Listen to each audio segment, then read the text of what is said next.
एक और बड़ी खबर बता दें, दिल्ली शराब केस में के कविता की कोर्ट में पेशी हुई। कोर्ट ने 9 अप्रैल तक न्यायिक हिरासत में भेजा है कि कविता को जमानत याचिका पर कोर्ट ने फैसला सुरक्षित रखा। 1 अप्रैल को अंतरिम जमानत पर कोर्ट में सुनवाई होगी और के कविता ने साफ तौर पर कहा कि ये केस जो है ये झूठा है, मनगढ़ंत केस बनाया गया है।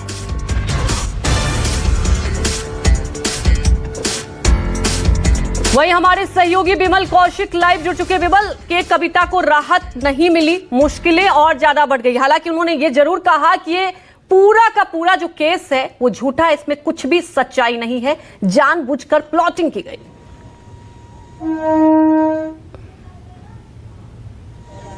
जी बिल्कुल, देखिए क्योंकि केस पीएमएलए का है तो इसमें आसानी से राहत मिलती दिखाई नहीं देती है। हालांकि के कविता की तरफ से जब ईडी ने तीसरी बार के कविता को कोर्ट में पेश किया तो उनके जुडिशियल कस्टडी की मांग की और साथ ही साथ के कविता की जो रेगुलर बेल है उसकी पर बात हुई तो ईडी ने उसके लिए समय मांगा कि रिप्लाई फाइल करने के लिए समय चाहिए, जिसके बाद के कविता की तरफ से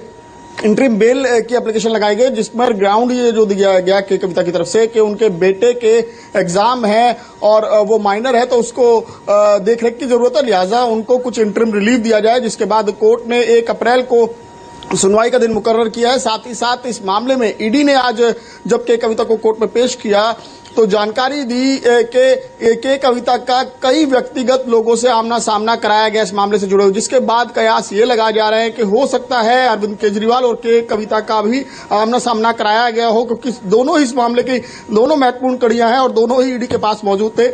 लिहाजा के कविता को तो जेसी भेज दिया गया 9 अप्रैल तक, लेकिन अरविंद केजरीवाल अभी भी ईडी की कस्टडी में है, जो उनको 28 तारीख को दोबारा से ईडी जब कोर्ट में पेश करेगी तो हो सकता है कि कुछ और इस मामले में जानकारियां ईडी कोर्ट के समक्ष रखे। जी बिल्कुल, हमारे साथ जुड़ने के लिए आपका शुक्रिया। और इसी बीच बड़ी खबर आपको बता दें, लोकसभा चुनाव है और लगातार उम्मीदवार